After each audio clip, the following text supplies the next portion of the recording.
He's the only all-star ever grabbed up by 12. Just because they thought he was moving weight based on his looks, rocking that classic donkey face, with those wide-set vacant eyes, that garlic nose, and a mouth wider than a movie screen. Plus those signature buck teeth. One grin's enough to make a blind date run for the hills.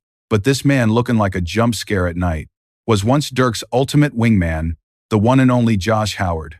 Howard making the league was a literal medical miracle. Born with his legs severely bowed in, had to go under the knife at 5 months old. Doctors had to snap his twisted knees and shins, reconstruct him, and use hardware to lock him in place. That whole reconstructive journey didn't end till he was 2. Thinking about it on paper, those surgeries sound absolutely brutal. Just walking normal should have been a win for IM. But Lil Josh growing up was absolutely obsessed with The Rock. By high school he shot up to 6'7", dropping 24-14 and 6 squats a night, which had every D1 powerhouse knocking on his door. He chose to rep Wake Forest just like Timmy D. But life hit IM with a curveball. Right before the SATs, he was just chilling at a gas station with the homies. Cops thought he was slanging and threw IM in the tank. Whole thing was cap and purely fake. But it definitely messed with his head for the big test next day. Scores came back low, so he had to grind at a military prep school first. Passed a year later, and bagged that full ride to Wake Forest. Locked down a starting spot as a freshman, and turned into the alpha on campus.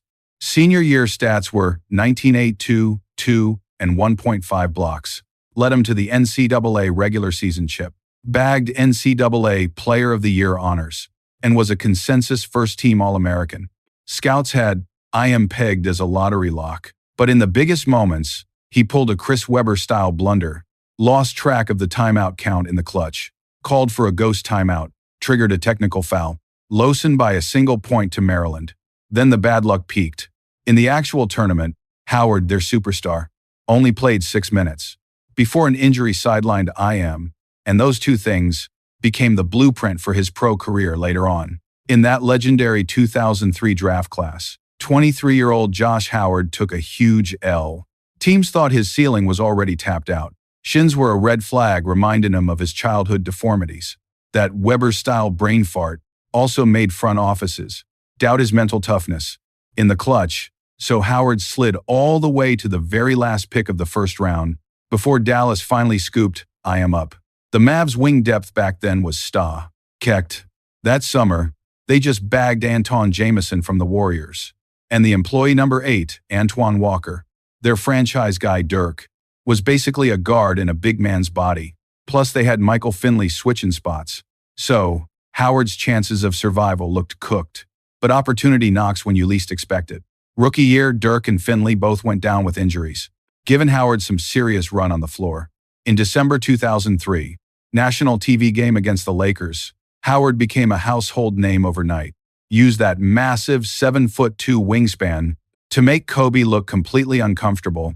The Mamba went 4 for 18, while Howard dropped 17, 13, and 3. It was his lockdown energy that snapped the Lakers' 10-game win streak, because he was ready to contribute right away. The Mavs cleared out Walker and Jamison the very next season, and Howard secured the starting 3 spot. 2005-06 season. Averaged 16 and 6 like clockwork. Carried the Mavs straight to the finals. One step away from the ultimate ring, but fate had one more cruel joke to play. Game 5 of the finals. He dropped 25 big ones, but choked 2 clutch free throws in the final minute. Then with 1.9 ticks left, Wade got the whistle on a drive.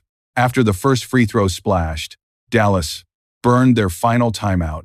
Coach Avery Johnson was absolutely fuming, but the refs said it was Howard who called it. Wade sunk the second one, and the Mavs took the L. 3 days later, they lost again to Miami, handed over the chip 4-2. A year later, Howard made the All-Star squad, solidified as the second option in Dallas, but their 67-win squad got smoked by the We Believe Warriors.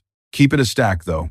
Howard dropping 20 a night, was the only dude on the team with no blood on his hands, but his elite play turned into a negative butterfly effect. 2007-08 season.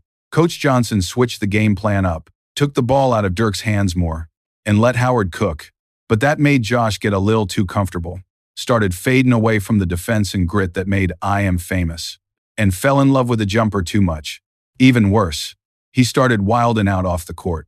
During the first round in 2008, down 0-2 in the series, he hopped on a talk show and straight up admitted to smoking that loud. Then down 1-3, he's back home throwing a massive birthday bash. If he was hooping like a beast, maybe they'd let it slide. But he wasn't. He was playing like absolute trash in the playoffs. 12 points a game, way off his 20-point regular season average. It didn't stop there either.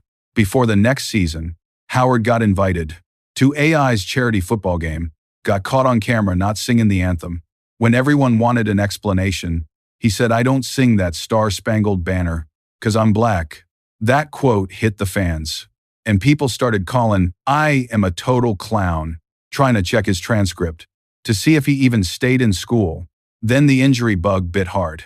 Both ankles and both wrists started having weird issues, post-surgery complications. From his childhood leg repairs, modern medicine couldn't even fix that.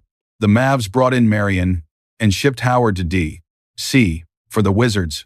Once he hit the capital, Josh's career went south real fast. February 22, 2010, against the Bulls. Took a nasty fall on a fast break. Left ACL shredded to pieces. Season over just like that. Came back, but he was completely cooked.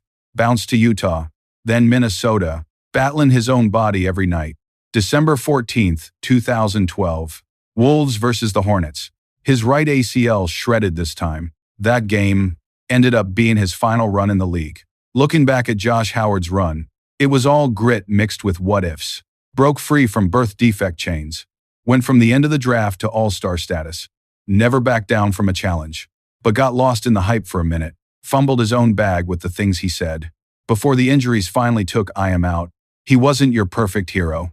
But he had that dog in him. To write a unique NBA story, his toughness is definitely legendary. Even if those mistakes stayed attached to his legacy, big shout out to the real ones for the likes and follows. Catch y'all in the next one.